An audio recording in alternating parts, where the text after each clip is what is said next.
Assalamualaikum warahmatullahi wabarakatuh. Bismillahirrahmanirrahim. Alhamdulillahirabbil alamin. Wa bihi nasta'inu ala umuri dunya waddin. La haula wala quwwata illa billahil aliyyil azim. Assalatu wassalamu ala asrofil anbiya'i wal mursalin wa ala alihi wa ashabihi ajma'in. Para bapak hadirin jamaah Yasin dan Tahlil Madinatul Adkar yang kami hormati, kami muliakan. Alhamdulillah pada saat ini kita dapat bertemu kembali dalam rangka yaitu bersama-sama kita mengaji sebuah kitab fikih yakni Takrib. Salawat beserta salam mudah-mudahan selalu tercurah kepada junjungan kita Nabi Muhammad SAW yang telah memimpin kita ke alam Islamiyah yang alhamdulillah hingga saat ini, dan mudah-mudahan sampai kita sama-sama meninggal nanti kita dikasih oleh Allah dengan selalu beriman kepada Allah dan beragama Islam dengan setakwa-takwanya. Amin. Demikianlah selanjutnya maka kita pada malam hari ini yaitu masih tentang bab solat gerhana rembulan dan gerhana matahari. Yang pada gilirannya kita saat ini yaitu sampai kepada kalimat wayah tubuh.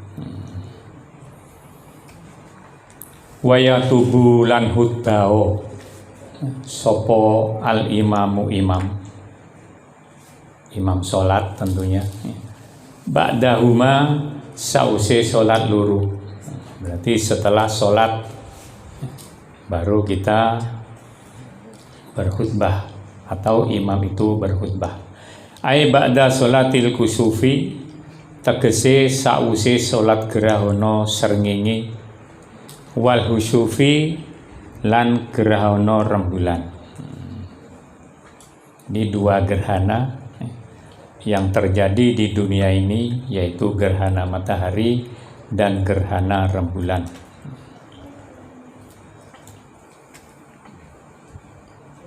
Mengapa terjadi gerhana?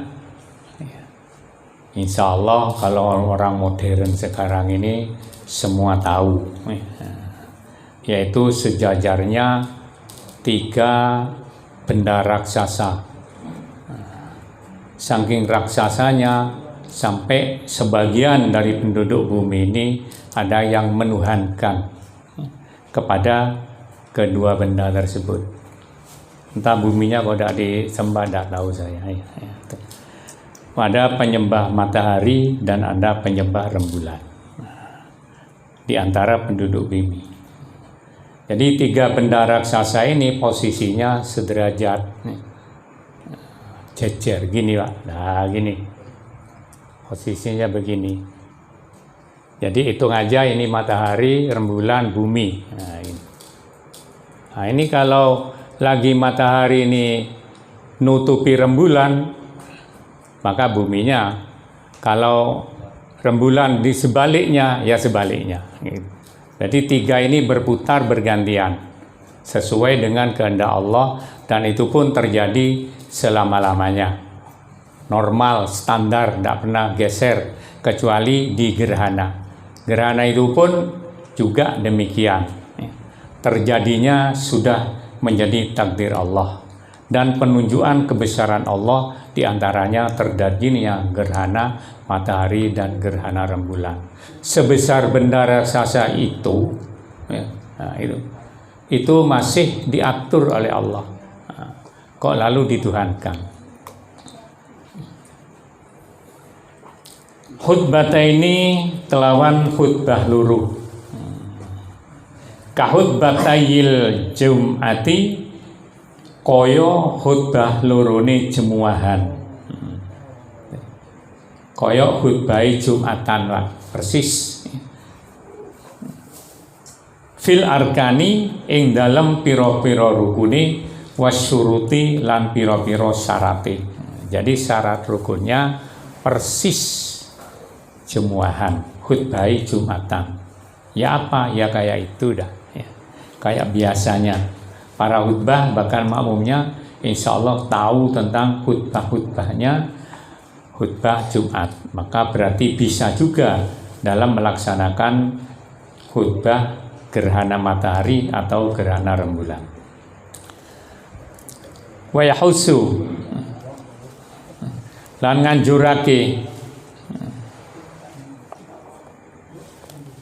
sapa khotib annasa ing manusa fil hubataini ing dalam khutbah loro anit taubati ing atasi taubat minadz dzunubi saking pira-pira dosa.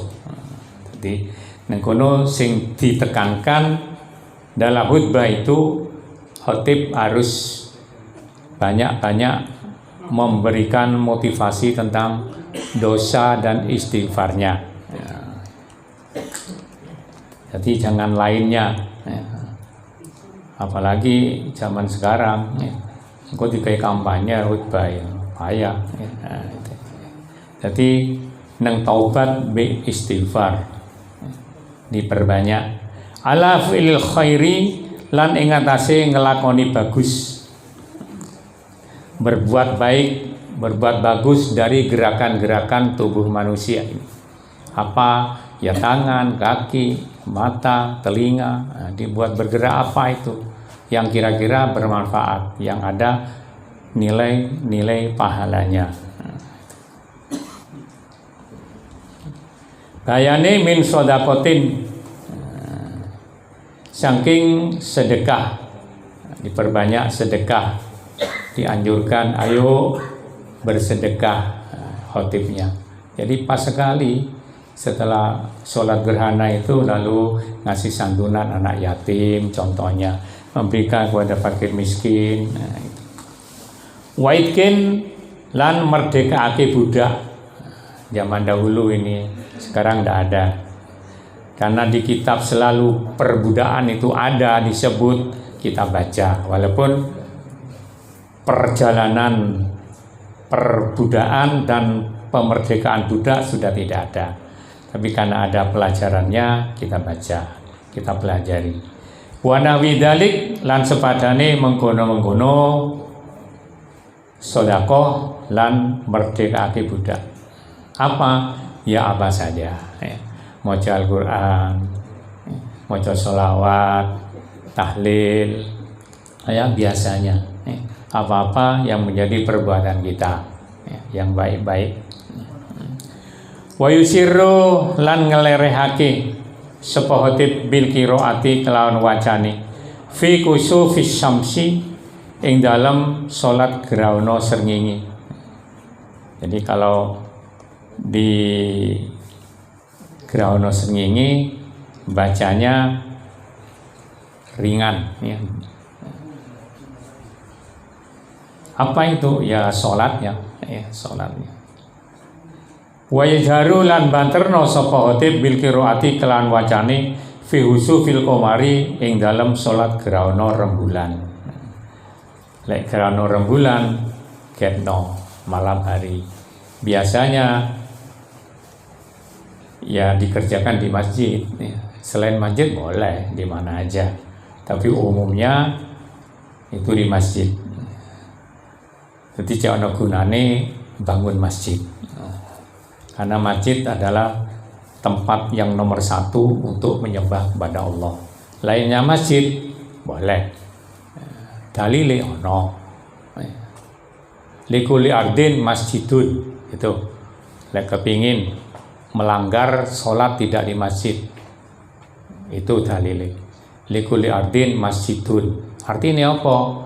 Likuli ardin di setiap bumi masjidun. Jadi masjid, jadi di mana saja. Seperti orang proyek sholat di atas triplek, di bawah naungan begesting, begesting mau di di apa? Dicor, sholat di sela-sela itu sah, podo wae. Yang utama masjid. masjid yang sudah resmi menjadi masjid jami'. Nah, itu sudah dinyatakan oleh semua masyarakat dan dibenarkan oleh agama bahwa itu adalah masjid, dan apalagi wakaf. Sholat di tepi sungai itu dalil likulli ardin masjidun, mana aja jadi masjid. Ya tentu ada kecualinya Pak ya, tidak moro-moro kandang babi, nah, kan ardun, kandang babi ardun, nah, gila sing bantahan ya. Kandang babi ardun, kandang kebo ardun, berarti masjid. Nah, ya tidak begitu ya, tetap ada kecualinya Pak. La ilaha illallah, itu la ilaha illallah, orang no pangeran. Awalnya itu tidak ada Tuhan Pak, illallah, kejaba Allah. Nah, begitu. Jadi masjid ya begitu ya. Masjid likulli ardin masjidun, setiap bumi jadi masjid. Ojo diantem kromo, wah berarti kandang babi. Nah, tidak begitu, jok salah pahaman. Watafutu lan pot apa salatu kusufi syamsi, salat geraono srengenge bil injilai, sebab sumila.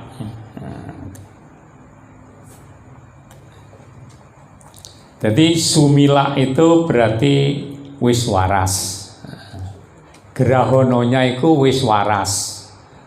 Lek bahasa sederhanane nganggo basa kita, sumila itu wis waras. Wis waras ya apa? Ya bulat total kembali. Bukan gerhana total, tapi pulih kembali. Nah, itu. Misalnya gerhana matahari diperhitungkan oleh yang ahli menghitung 1 jam. Ya, tentu setelah 1 jam sumila sudah pulih kembali, maka selesailah waktunya sholat gerhana matahari. Lil mungkasifi, tetap kedue grahono, wabi guru biha lan sebab surupe srengenge, kasifatan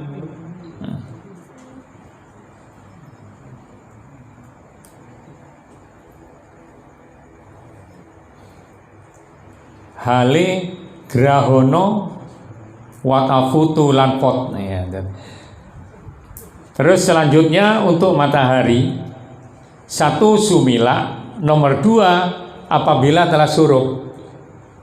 Gerhananya tidak selesai, gerhananya sampai surup. Nah, gitu. Sampai surup tidak selesai, maka selesailah gerhana itu dengan surup. Nah, gitu. Misalnya begini, nah ini matahari seret, nah di sini ini belum selesai gerhana, masih aja gerhana, nah, maka selesailah waktunya gerhana matahari apabila telah begini. Nah, gitu. Gerhana matahari sampai surup. Watafutu lan pot apa sholatu husufil qamari, sholat geraono rembulan bil injilai sebab sumila. Nah, betul sama ya.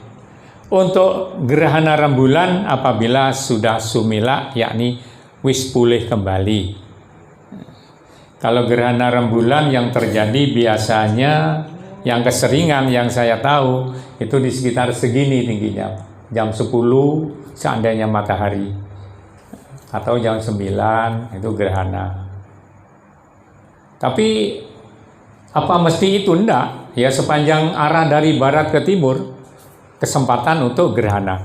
Tapi yang keseringan yang saya tahu itu di sekitar jam 10 umpama matahari. Nanti selesainya paling setengah jam atau 1 jam selesai ya. Karena pergeseran dari kelurusan bayangan matahari antara matahari, rembulan, dan bumi ini sudah tergeser karena semuanya berjalan. Ketiga-tiganya itu saling berputar. Tapi sebenarnya yang asli berputar dua, bumi dan rembulan. Matahari diem, nah, gitu.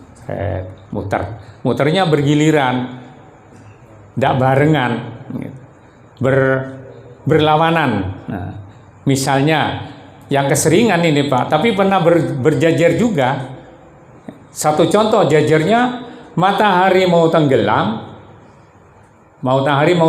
di barat sana, rembulan sudah di atasnya sedikit. Namanya tanggal 1. Kalau tanggal 1 rembulan, itu dengan matahari paling cuma berapa derajat selisihnya. Bisa jadi cuma 2 derajat. Nanti hari kedua, tanggal kedua, sudah mundur. Matahari tenggelam, bulannya sudah agak tinggi begini. Tanggal 3 dan tanggal 5 sampai tanggal 10 dipercepat ceritanya. Tanggal 10 rembulan di sini sudah condong ke barat agak tinggi, matahari tenggelam. Nah, gitu. Terus begitu muter terus. Uber-uberan. Gitu. Ketiga, benda raksasa ini. Pada saat tertentu akan terjadi pas sejajar dalam arti iring-iringan. Nah, gini Pak. Matahari ini, bulan ini, matahari bumi ini, atau dibalik, bumi kebetulan di sini, rembulan di sini, maka terjadilah penggelapan terhadap bagian rembulan yang sedikit, sehingga terjadi gerhana dan seterusnya. Nanti wes uang kita. Oh ini. Surat husufil qamari bil injilai sebab sumila, yakni pulih kembali. Wa turu'i syamsi lan metune srengenge. Nah, ini. Metune srengenge selesailah gerhana rembulan waktunya. Sekiranya rembulan itu gerhana itu terjadi mesti di tanggal 15 Pak, untuk rembulan. Kok tanggal 16 tidak ada rembulan tanggal 16 gitu. Kok bisa Pak Doli ngomong? Iya, itu pelajari ilmu falak, ilmu perbintangan, ilmu perjalanan matahari, rembulan, bumi, dan bintang-bintang yang lain. Nah, begitu. Jadi terjadi gerhana rembulan itu dipastikan tanggal 15 oleh ketetapan Allah, bukan Pak Doli. Nah, gitu. Tanggal 14 mangkati gerhana orang memang belum penuh.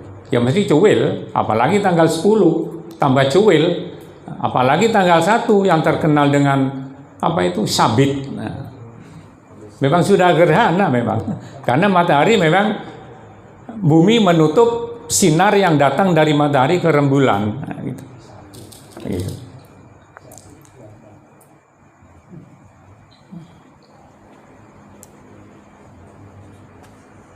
La bitulu il fajri, ora kelawan metuni fajar. Jadi waktunya sholat gerhana rembulan yaitu selesainya di keluarnya matahari. Keluar matahari dari timur, keluar rembulan yang tanggal 15 tadi di sini tenggelam. Tapi dihitung dari keluarnya matahari, tidak tenggelamnya rembulan. Tidak kayak matahari tadi diselesaikan waktunya di tenggelamnya matahari. Kalau rembulan dihitung dari keluarnya matahari. Jadi bedanya di situ. La bitulu il fajri, ora sebab metuni fajar, tidak karena keluarnya fajar. Karena keluarnya fajar itu memang beberapa menit, bahkan bisa 1 jam kalau tidak salah, itu dari keluarnya matahari.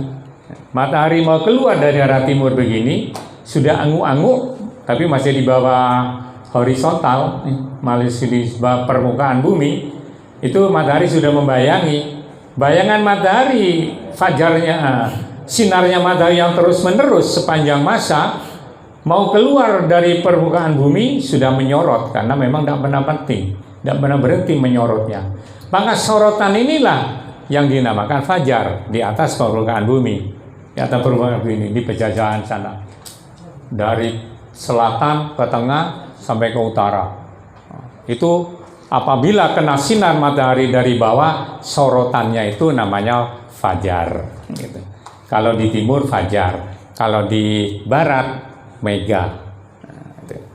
Keluarnya matahari mengeluarkan fajar, mau tenggelamnya matahari karena tidak langsung masih sesuai perjalanannya lambat laun, maka di perbenaman matahari ke dalam arah bumi yang bagian barat ini muncullah apa itu mega.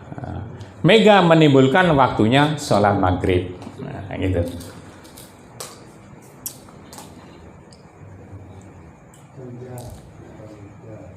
Wala biguru bihi lan ora sebab surupe rembulan, dan tidak karena surupe rembulan. Jadi tidak karena surupe rembulan anunya itu waktunya habis. Iya. Waktu kita. Oh iya. Iya. Wah, nyindir. Tak suwikno kok. Tinggal setengah baris Pak nanggung.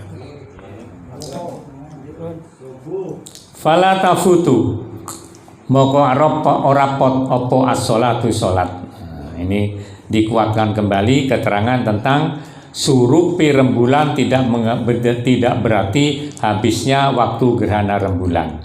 Tapi diulang kembali, habisnya waktunya gerhana rembulan ditutup dengan keluarnya matahari di arah timur. Jadi walhasil pahamane podo, cuma keterangannya sama, beda. Demikian kurang lebihnya, mohon maaf. Assalamualaikum warahmatullahi wabarakatuh.